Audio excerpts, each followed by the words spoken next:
আসেন ওয়েলকাম।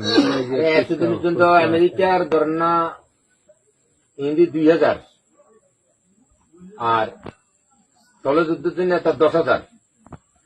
এগুলোর লগে এতদিন যুদ্ধ করছে ইরানের দেখুন রানিং ডিউটি করে এগুনে তার রিজার্ভ যে 10 লাখ, সেই 10 লাখ নামার এসে এখন প্রত্যেক জায়গায় জায়গায় মোতায়েন করছে। রাষ্ট্রের খবর এখন জায়গায় জায়গায় মোতায়েন করছে। যদি আমেরিকা ফুরুস করে স্থলযুদ্ধে ঢুকি যায়, ঢুকি গেলে জায়গায় জায়গায় এখন মোতায়েন করে সে স্থলযুদ্ধে এখন রাখতে পারলে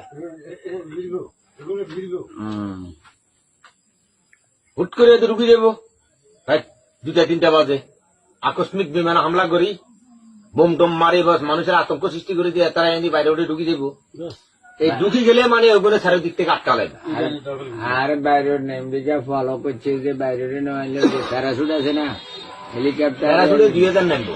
প্যারাশুটে নেবে। এটা তো বলি যে প্যারাশুটে 2000 নামবে এবং এই 2000 প্রথমে প্যারাশুটে বিমান তো নামতে নামতে 2000 প্রথমে আক্রমণ করবো, এলো পাতাড়ি গুলি করবে, এগুনে যাতারা বোম মারিব, এরপরে যে এরা মাটিতে নামবো।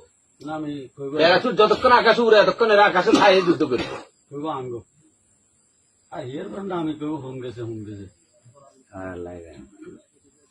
আর কালিয়া দেখলাম আমি এই জায়গার যুবক শ্রেণীর যে সমস্ত পোলা পাইন এখন স্ব ইচ্ছায় সরকারের কাছে আইয়ে সেনাবাহিনীর কাছে আইয়ে ট্রেনিং এর জন্য যুদ্ধ করার জন্য লাখ লাখ পোলা পাইন আইতে আছে।